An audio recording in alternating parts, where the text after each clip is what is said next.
David McAllister looks like he's crazy. I think he'll take me.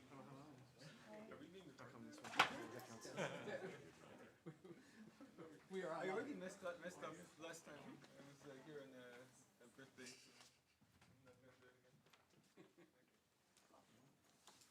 Okay, welcome all to the second session in the morning. We have two amazing speakers. So we'll begin with Nati Srebro, who is a professor, the Lenore Blum professor at TTI Chicago. Lenore is right here. And also at the University of Chicago.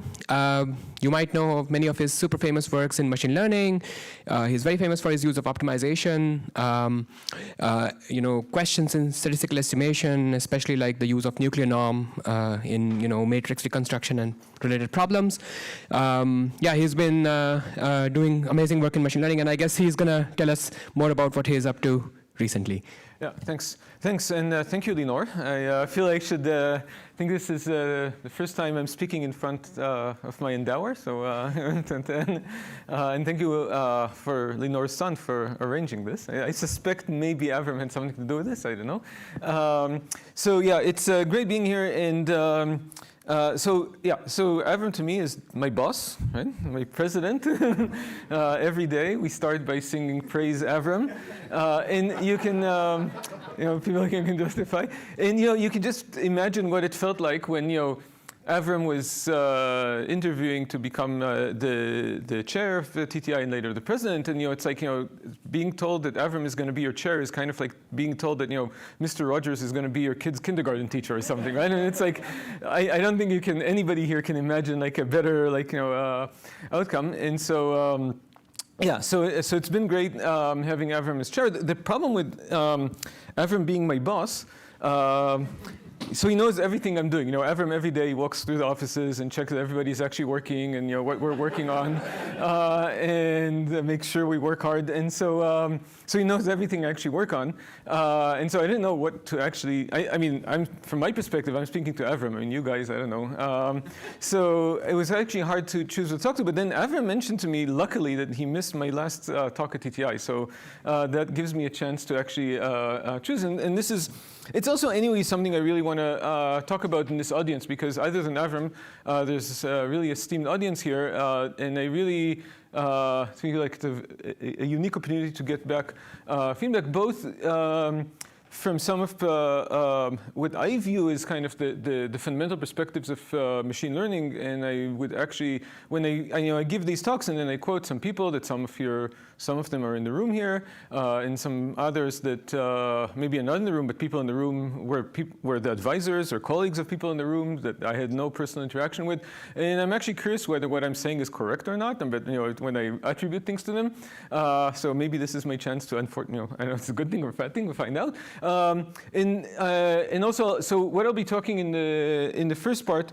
I'll be going this, I apologize in advance, very quickly because I want to get to the second part, and also I think that part some of you, in particular Avram, already heard, which is kind of my view of why chain of thought with transformers is absolutely the right thing to do and kind of solves our problem, and is like, this is, the way I titled it is if I would have invented the transformer, or just for disclaimer, I did not, this is the reason I would have invented this. Exactly kind of is what we want. And then, but then what I really want to get to is the second part, in which I'll describe you. I want to get an existential crisis I'm going through now. This is also, I'm happy to talk about it now because this is in part due to Adam that I'm going to send my therapy bills to. So we'll hopefully get to that. More therapy bills from you? Yeah, they keep coming. Okay, so let's start. So. I mentioned transforming as a chain of thought just to make sure everybody's on the same page, right? The way we actually use these language models now is not to just get the next word. That's not really interesting. What we really care about is the final word. But in order to get there, we go through this long thinking process, right? So we have a question, and then they kind of think through the process, and we care about only the end result. And if it does enough thinking, it gets the end result. And this is also how, of course, we solve math problems. If I give you some, this is one of the first This is, I think, from a few years ago, one of the first math problems I kind of like, wow, it can do this. That I asked, and if I give you, if you want to entertain yourself, you can read this. And I doubt any of you can right ahead, like, without thinking at all, get the answer, and neither can the model. But if the model thinks through it, and if you would think through it, you'd also be able to get the answer, or like even more longer version of it will require even more thinking that if you're in a smaller font, and you can get like answers actually, the previous answer I actually did know, and I asked the model, and also things I didn't know. So let's try to formalize this process. Oh, and I should say, sorry, that's very important. So this is joint work with several co-authors, but mostly, where is he? Nirmit, that's here, and other collaborators at TTIC and elsewhere. So if you have more questions about the first part, then Nirmit is talk to Nirmit. The second work is mostly work with another student at TTIC, Chen Xiaoyang, that's not here, but can also reach out to him. Okay. Okay, so let's try to formalize this. So what we want is to this is actually what we're learning. Let's try to formalize this. So what we have really, how chain of thought works, we have a very simple function, h, a relatively simple function. And this function is kind of a next token generator. It just maps from a prefix to the next token. Okay? And the way we use it is we don't really care about like how this function behaves. What we care about is how iterating this function behaves. So we have an input, right? And then we iterate it multiple times. For this talk, let's just say fixed t number of times. I mean, I don't want to worry too much about when to stop. T number of times. And then what we care about is this last token here. Okay, so let's say just the last token is the answer. Okay, so if we have for any base class of predictors, okay, so think of the class of all transformers, over all parameterization, defining a mapping from a prefix to a next token. What we get, we can just talk about two classes.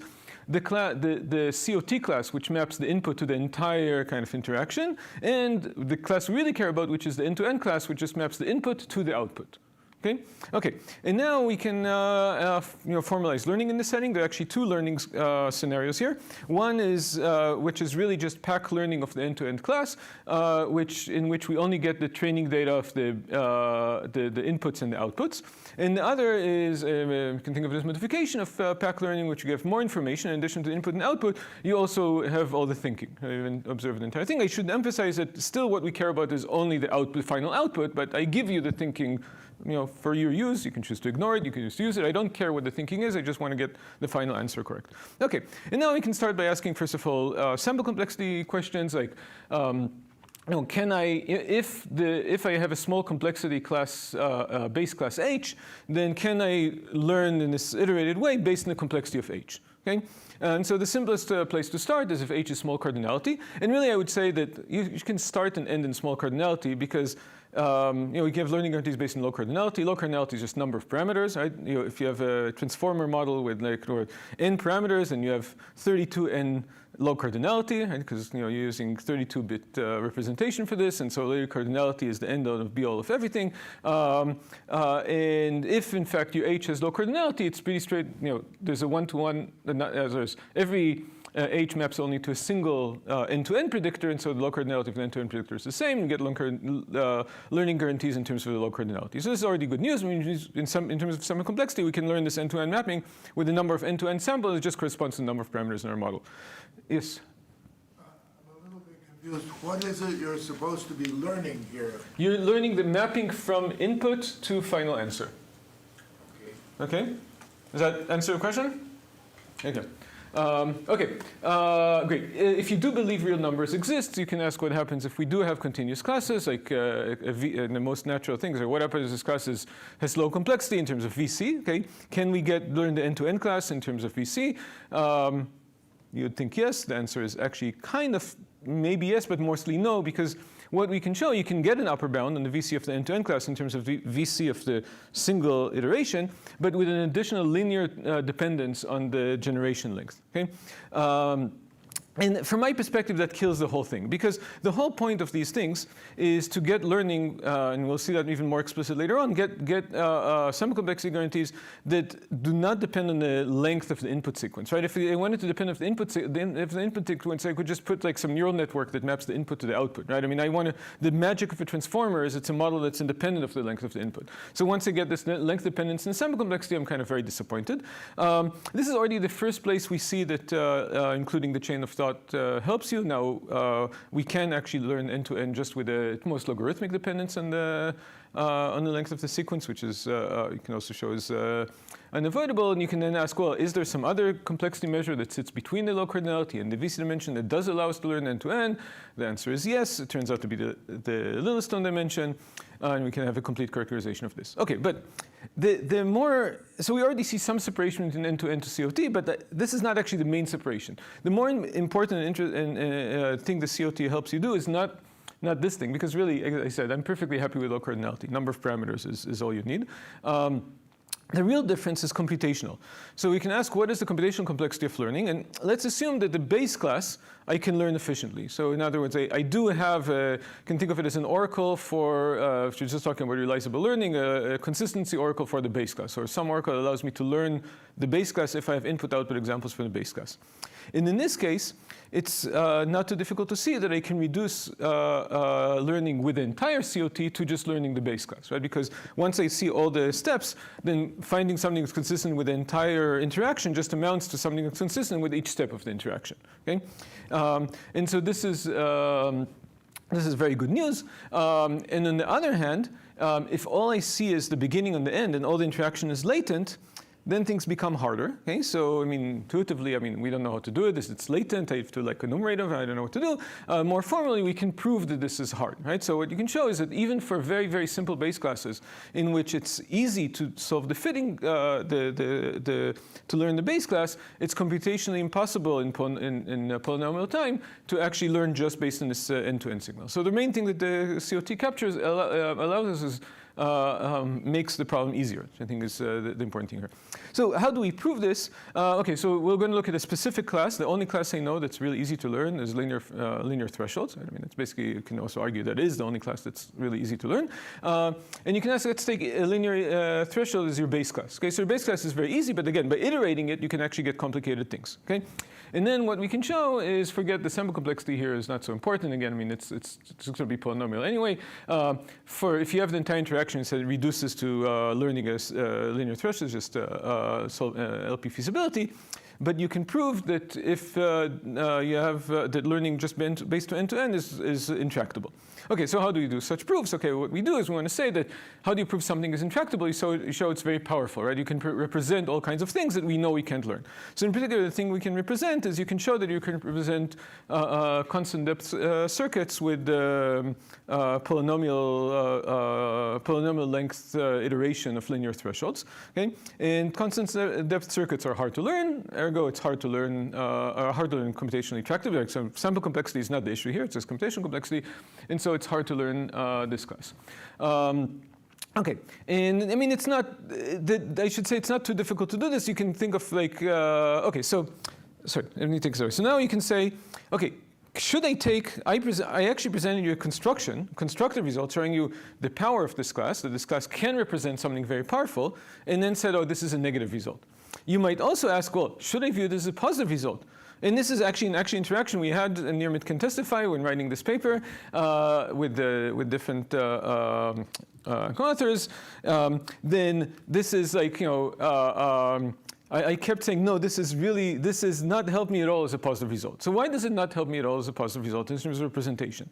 So the thing is that, remember, what we're doing is representing a circuit. Representing a circuit using linear thresholds is actually a bunch of linear thresholds. It's very easy, right? Each gate is just a linear threshold, and just you combine them, right? The whole difficulty here is actually the fact that we want, the reason this construction is very complicated and not so simple is because we want to use the same linear threshold all the time, right? Remember, the way it works is you pick a single linear threshold, and then you iterate it all the time. So you have to encode your entire circuit as a single linear threshold and kind of like pick out the right things. That's actually kind of tricky, and that's why we can also only do constant depth, and otherwise we can do poly depth, actually, okay? And the thing is that because of that, inherently, the size of the linear threshold you're gonna learn is going to be as big as the size of the size of the linear threshold is as big of the circuit.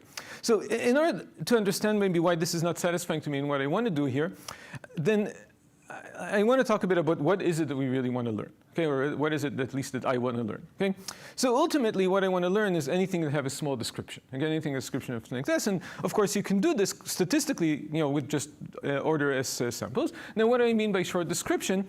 Well, rather than short description, let's say specifically short program. Okay, so I'd argue that you can talk about other descriptions. You can describe things that don't have a short program. I don't actually care about them. I only care about learning things that have a short program because, from my perspective, machine learning is just about being lazy, right? Instead of programming something, you learn it from examples. Okay, so what I want is I want to take, if there's some Lev who's an expert programmer and can program anything, okay, then my job in machine learning is to displace Lev of his job. Okay, so that means that what I want to say is that anything Lev can program, we don't know how to program, right? All I do is use examples and produce the same thing. Okay, so the only thing I need to compete with is whatever Lev is going to produce, which are programs. Okay, so this is the only thing I want to produce, and this is great because you can learn all programs of length S with only order S samples. So this is amazing, right? And this is kind of the power of learning.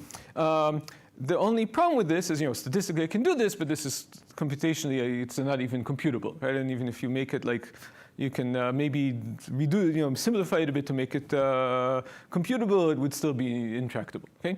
Okay. And so now, but the thing is, that's maybe not what I care about also, because if Lev outputs a program that runs for so long that I can't even check if it stops or not, I don't care about this program. What I really want is I want to compare to Lev, but I want to compete with programs that actually run in a reasonable amount of time. Okay? So I'd argue the real class I want to learn is not short programs, but fast programs. Okay. Okay, now we're in much better ground because learning programs with time t, okay, so again, I can do it with order t samples, but more than that, this class is NP complete. Okay? So the question is, I'm curious actually, how many people, when I say this class is NP complete, is this good news or bad news to people? How many people think it's good news? Okay, it's good, right? It's bad news? Most people don't think. Okay, so there's some pessimists here, and some optimists, right? The NP complete is good, right? It means at least it's an NP. If P equals to NP in particular, we can do this, and this would absolutely be the biggest consequence of P equals to NP. Okay? Unfortunately, even though I'm trying to be an optimist, secretly, I probably don't actually think that P is equal to NP, and likely we can't do this. Okay? But what can we do? Okay, so what we do is we use neural networks. Okay, why do we use neural networks? Now, I'd argue the reason we use neural networks is in neural networks actually can capture anything that's computable in short amount of time. So anything you can do with whatever program Lev has that runs in time t, there's also a neural network of size t that calculates it, right? Or a circuit, and you can implement the circuit as a neural network. And so that means that if you could train a neural network, then you could again learn. You can compete with the Lev. You can train anything that can anything you can do in polynomial time. You can also learn with or anything you can do in any time t. You can also learn with poly t and even linear in t or almost linear, but let's say poly t samples by training a neural net. Okay. Now, I would argue this is not some abstract recreation of the history. This is the history. Okay. So if you think about neural networks, okay, so this is again my understanding, and maybe some people here that were literally in the room or almost in the room that like to have the perspective. Neural networks were not invented in anything related to learning. They're invented thinking of computation. Okay. So McCollum and Pitts that invented neural networks. Okay, where by the way? So why? What? UIC. Okay, Lev is here. Okay, I wanted, actually, that's almost true. That's almost true. This is really actually the reason, probably the reason, maybe that Avram wanted to move to Chicago because neural networks are becoming, so part. Avram moved to Chicago roughly when kind of the height of the deep learning renaissance, and he wanted to move to where neural networks were invented, which is not in UIC. It's University of Chicago by a UIC professor. But anyway, so McCollum was a professor of psychiatry at U of C and also an appointment in Chicago, and Walter Pitts was a high school dropout hanging out in University of Chicago. A very interesting story about that, but that's for some other day. And they invented neural networks as a computational model. So the question they're asking is, what is a biologically plausible model of computation? So in 1942 and invented neural networks, they were well aware at the time people were thinking of model of computation. So Turing had a model of computation for like this iterated universal computation using the Turing machine. They were definitely, so when they say they, at least Walter Pitts was aware of it. Walter Pitts was a logician. I mean, his like bedtime reading was Principia Mathematica. I'm not kidding about that. He actually, okay, I have to tell you a bit about Walter Pitts. He, when he was, he grew up in a rough neighborhood in Detroit. He got himself a copy of Principia Mathematica when he was 14. He read it. He sent comments to Bernard Russell. Bernard Russell responded to his comments and invited him to visit him. When Bernard Russell told him he's going to visit U Chicago and invited him to visit there, he ran away from home, never came back. Met Bernard Russell at the University of Chicago. Bernard Russell invited him to join him to go back with him to Cambridge and study with him. He didn't do that, but he did stay in U Chicago and continued studying informally without ever registering in the University of Chicago. He was definitely into logic. If you read this paper is all about logic. And what the paper shows is that with a neural network, you can actually implement any function. So this is very similar, and again, I believe they were aware of Shannon's work that showed that with using a circuit, you can implement any function, right? This is big news at the time, like this, like using Boolean gates, like what does Boolean gates have to do with computation? Like this was before Shannon, right? And so showing in the same way that Shannon showed that how electric circuits can represent Boolean algebra and hence represent any function, the McCollum-Pitts paper was very similar. They had a different model, a neural model that can represent any Boolean function and hence any function. Okay, so it's all about, the paper was all about generic representation of computation. Okay, computable functions. Okay, great. So the thing is that they were not talking about learning, and initial attempts with neural networks failed. Okay, so people did start using them for learning. I would argue again because they're a generic model of computation, and so this is a natural thing to learn because people want to exactly compete with Lev, even though Lev was not born at the time. And then the reason this really didn't work is I think captured very well.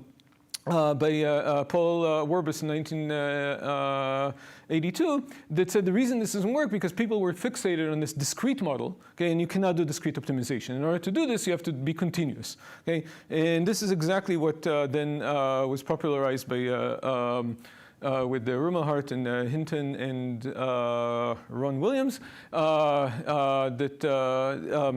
that successfully train neural networks by making them differentiable, by making them continuous. Okay? And so what we have here really is just a generic model of computation. There are many models of computation. If you just, you can try training a circuit, you can try training a Turing machine, you can try training a Python program, a C program, I don't know, whatever you want. You will not succeed because they're discrete. The important thing here is that we have a continuous model of computation. Once we have continuous, we can, it's still hard, but like we can at least have a chance, and it in fact works. Okay. Good. So this is why neural networks work, but okay, why don't need transformers? Okay, so the thing is that when I said before they only care about short runtime programs, that's correct. But note that my sample complexity, if I use a neural network, my sample complexity is proportional to the runtime. And this is unavoidable, right? Because the size of the network has to be as big as the runtime. Okay, so my sample complexity will be proportional to that. But the thing is, in order to compete with Lev, it's true that I have to limit Lev to reasonable running runtime, and the runtime of training would depend on Lev's runtime. But my sample complexity still should only depend on the length of the program, right? And the length of the program can be much, much, much shorter than the runtime of the program. So really, what I would want, and this is kind of like I think, the goal. Of learning is to learn programs, this class of programs, short programs with reasonable runtime, with runtime that's proportional to t, and sample complexity that mostly depends just on S. I'm allowing here log t. We're going to see maybe you don't even need it, but log factors I don't care about. They don't really exist. Okay. Okay. So can we do that? Okay. In particular, can we do that with using autoregressive chain of thought? Can we have a simple base class so autoregressive chain of thought has potential to do that because it decouples the size of the runtime, kind of the length of the thinking, with the size of the object itself. Okay. Unlike neural networks. So that's great. So can we do that? Okay, maybe. So our goal then is to have a base class that has, okay, sorry, the slides are, so I want to have a base class that's, the size of the base class corresponds to, Oh, darn, I'm going to have it later. Okay, I'm going to say I have a size of base class. So the size of base class corresponds to the length of the program. That when I iterate it, I can get any program with runtime proportional to how long I iterate it, and that it's easy to actually learn the base class, and hence, at least if I have chain of thought data, I can learn the whole shebang. Okay? Okay, so can I do that? One attempt is, well, can I do it just with a feed-forward network? And as we discussed before, no, I can't, because in feed-forward network, the size of the network has to depend on the size of the length of the computation, and even just the size of the input, right? I mean, I don't even want to have a dependence on the size of the inputs. Your very short programs can handle very large inputs. So feed-forward networks are already out the door. Can I do it with these linear thresholds? So unfortunately not. And one reason, which I think is important to understand, I cannot do it with linear thresholds, is because with a linear threshold, I have d parameters, and I only depend on the last d bits in the interaction, okay, the last d tokens, symbols, numbers, whatever in the interaction. That means that my memory is limited, bounded by number of parameters. Or in other words, I need as many parameters as memory. Okay? So now I'm back to only being able to learn an automata rather than actually being to do universal computation. Right? Again, the length of the program, I want to allow the length of the program, and hence the sample complexity or the number of parameters, to not depend on the memory in the same way that I don't want to depend on the time. So linear thresholds are already out. I do need something that can look arbitrarily far back, or at least very far back. Another model that I cannot do this, which people use, was maybe the popular model before transformers, is with recurrent neural networks or state machines. And actually, the original McCollum and Pitts paper, what they introduced is not a feed-forward network, but a recurrent neural network. Okay? And the recurrent neural network, and they did think about it as a generic model of computation, because they did actually want to go beyond Shannon and actually go to talk about computation, not just like feed-forward computation. And actually, what they defined is an automata. And in fact, this is the first definition of automata. I learned this just recently, and I was kind of amazed. The Klee paper that introduced the notion of regular language and automata, and it formally defined automata, and introduced the notion of a regular language, and identified that automatas can accept regular languages, was a direct answer to the McCollum-Pitts paper that asked, here there's a recurrent neural network, what can a recurrent network do? And Klee said, oh, a recurrent neural network is an automata, and it can identify only regular languages, which is a strict subset of altering languages, or even like other smaller classes in the Chomsky hierarchy that came later, of course. Okay, so recurrent networks are also out. Okay, so we need some other base class, okay, and again, that is again small, can represent everything, and is easy to learn. And it's very easy to define such a class, okay? What you do is you can just encode Turing computation as chain of thought. So this is what I call the Turing iterative model. So it has a predictor or a next token predictor corresponding to each Turing machine. And basically what this does is each token represents a step in computation of the Turing machine, which is just like, did I move right or left, and what state I am, and what token did I write on the tape. Okay? And now once you have all this history of the computation so far, it's a simple function to say what is the next step. All you have to do is simulate the Turing machine, right? So it's parameterized by the Turing machine and by the transition table of the Turing machine. Okay?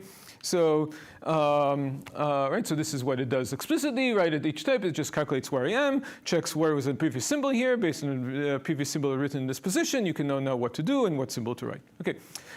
So this, I would argue, exactly satisfies all my requirements. Okay. So it can simulate arbitrary computation with the size of this thing is only as big as, it exactly corresponds to the size of the Turing machine, or number of Turing machine, which is the size of the program.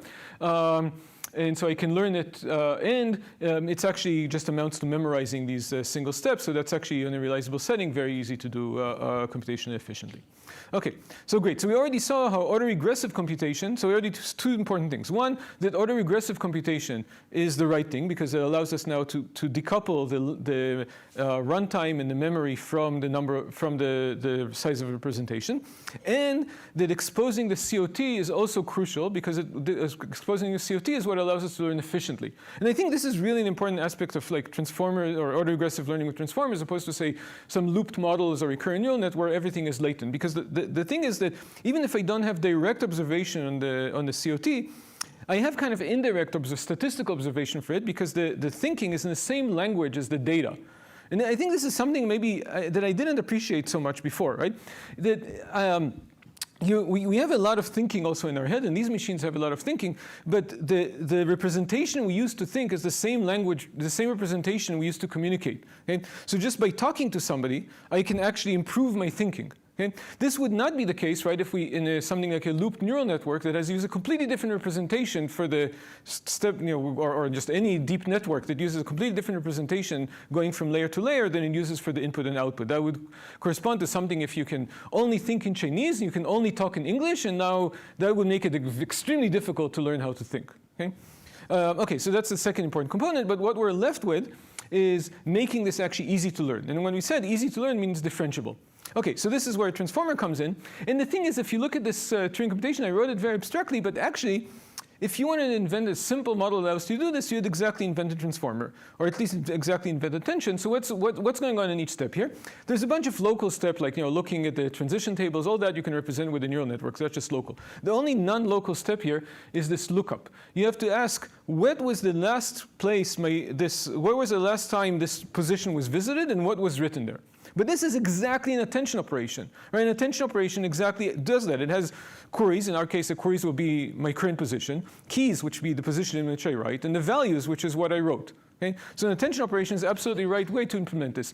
And also, if you prefer thinking about RAM models of computation rather than transformers, exactly the same. The only non-local thing you do out of the CPU is this retrieval operation, this attention operation. Okay?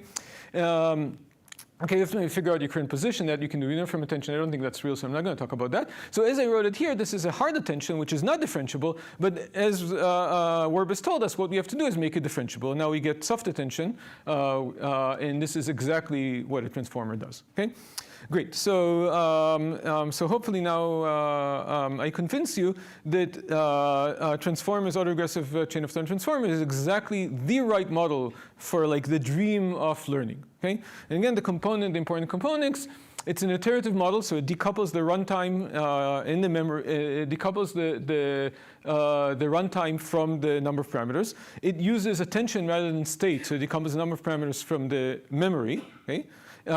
It exposes the COT, so I can actually train it, and it's differentiable. Okay, great. So this is wonderful. But almost. So how much time do I have? Actually, I'm kind of worried here because I didn't even get to this.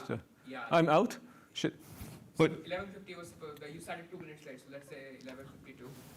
4 minutes. no, I can't do this. Okay. Okay. Can I get a few more minutes? Let's see. Okay. Let's. Okay. Let me run through this very quickly. So the thing is that what's missing here still is the context length of a transformer, which feels like memory, is still linked to runtime. Okay? And so if you want to solve something that requires a long time but short, but you need a lot of space, and you don't, but the transformer does, right? What you would do if you have a small whiteboard to solve a complicated problem is you'd keep writing something and erasing. Okay? So we, thinking in this computational way, you can very easily modify the autoregressive process to allow this. Okay? I'm going to skip this actually more formal presentation. It's easier to understand and jump to the recursive presentation, which is less formal but maybe more conceptual. Basically, the way we do this is each time you solve a subproblem, when you're done with the subproblem, you can erase everything that you used to solve the subproblem and just give the solution. Okay? And also, in addition to that, the subproblem only has to attend to the local stuff in the subproblem. Okay? This is actually how we write program, how we think about things, and this is kind of the right thing to do. And you can easily modify, without changing the transformer, just modify the chain of thought process to allow you this like recursive type of thinking. Okay? So we did this. We get great results. We reduce all kinds of these Einstein puzzle problems. I have no idea why they're called Einstein puzzle. We can do them with a much shorter context length to get solve much bigger problem. Everything is great. Okay. Note that what we did here is mostly reduce computational cost of computing the attention. You can also ask, since I'm limiting what I'm attending to, can I also learn much better? Right? Can I actually reduce the sample complexity? Okay. So reduce the number of flops. Can I reduce the sample complexity? It turns out we tried. Okay. Not really. Okay. So if Tom is using a standard chain of thought and I'm using this fancy recursive stuff, I'll run much faster than him, but if we have the same number of training tokens, we'll get pretty much the same results. And actually, it matches the theory. So we understand why it is theoretically, because the reason is because anything I can do, Tom can also do with a very slightly bigger model. So formally, you can simulate this recursion with standard COT with like 2 extra tiny layers, okay? And so the length of Tom's description is only going to be a tiny bit bigger than my description. And in terms of our standard understanding of learning, that means Tom is going to dominate me. So just remind your standard understanding of learning. It always boils down to controlling the approximation error and estimation error, to be able to approximate lots of stuff with small estimation error, which basically boils down to small log cardinality. The important thing, and this is again, I think, the superpower of learning, is that you, in order to be good, so here Tom has a model that's much less realistic than mine. Like I have a much more focused model that like looks directly at the way computation should be structured, and Tom allows all kinds of crazy stuff. Okay, so Tom doesn't have any type of specificity. But Tom doesn't need specificity, it only needs coverage. And this is really the superpower of learning. We don't actually care about modeling the world well. All we care about is coverage and not specificity. So in particular, if I have some amazing model of the world that's really good and captures physical or linguistically realistic things, and Tom has something that captures all I have, and then a million other stuff that completely doesn't make any sense. Tom's model is horrible in terms of specificity. Tom wins, because whatever I can learn, Tom can learn with his log cardinality, which is only like 30 more than me. So he only needs 30 more samples than me. Okay? And this is really, I think, the main superpower of machine learning. This is the sweet lesson. I have no idea why anybody would call it the bitter lesson. I mean, this is really like the way machine learning, the reason machine learning works. This is our sweet lesson. Okay, but the problem, so, and that's why here you'd get great, this is why like we don't see benefits here. But, and this is the important but, and okay, I need to say this sentence because this is this only works in distribution. Okay? Once we go out of distribution, then I actually have a benefit over Tom. Then using recursive language models is actually better, and I can show you this also empirically, which I want, but using recursive language models generalized is much better out of domain. Okay? And we can prove this. We can prove the following. Tom might learn better because he has a shorter description than me, and then maybe he'll do better in distribution. But if Tom found using a standard COT something with a shorter description than my recursive model, then Tom is necessarily making a mistake out of domain. Okay? And this is really, I think, caused me to like, that means, and what I'd argue that I want to do now, I want to learn to reason. And learning to reason is really like all about out of domain. Okay? And this is really what I'm doing now. And in fact, this is where I'm going to blame Adam. Adam says that the use of the word generalization as we use it is just completely wrong. If you're in distribution, you're not generalizing. You're just doing more of the same. And now, until now, that's what we're doing. But what we want to do now is really, really generalize. Not the fake generalization we call generalization. We want to train on some domain and then generalize it to much more complicated domains, to other domains. And what I'm feeling is, all my basis for doing this, all the sweet lesson, this like superpower that you only need to get good approximations, is lost. And I don't know what to do now. I mean, should we rehire linguists or have world models, or maybe like think of other ways of learning? Maybe just this thinking again. And my answer is looking in computation. Maybe just going back and understanding things like again recursive computation and being more attuned to them. Maybe that is the key to generalizing. But I don't know. I'm going to leave this as open and send Adam my therapy bills. Okay, thanks. I'm sorry for running over time. No problem. Yeah, that was like a power pack talk. Is there like a quick question for Nati while Adam sets up? Yes. In the first part of your talk, the model was sort of deterministic. So for any prefix, there's Yeah. like one correct answer. If you had sort of multiple ones, and so your training data maybe would that feels like it connects to what Yishai talked about a bit. That where you have your samples, like there is no function that will actually deterministically give you those, because some of these you want to. Okay, so it's good. So I take two answers, but I don't know. Okay. So we talked about simplicity is deterministic models. You can think of these as probabilistic models, okay? And then still, if you have, as long as you have a probabilistic model, but it gets the right answer in different ways, then you're more or less fine. When things become harder, actually, is if you have. Okay, actually, that's not necessarily true. So. You can think about that. Where I can tell you that where it becomes trickier is if, for example, you have multiple different, completely different models, and each time for each answer you use a different thinking process. They all get the same thing, right? So that's actually a recent paper with Nirmit and Galvardi that we studied this scenario. So I think that more or less, like if you have different thinkers, it becomes harder. Just if you introduce probabilities and think of things probabilistically, more or less, things. We can. Okay, but let me hand it over to Adam. Let's thank Nati again. Yeah. Marty might go. Marty. Yeah. Okay, I guess I'll get going with my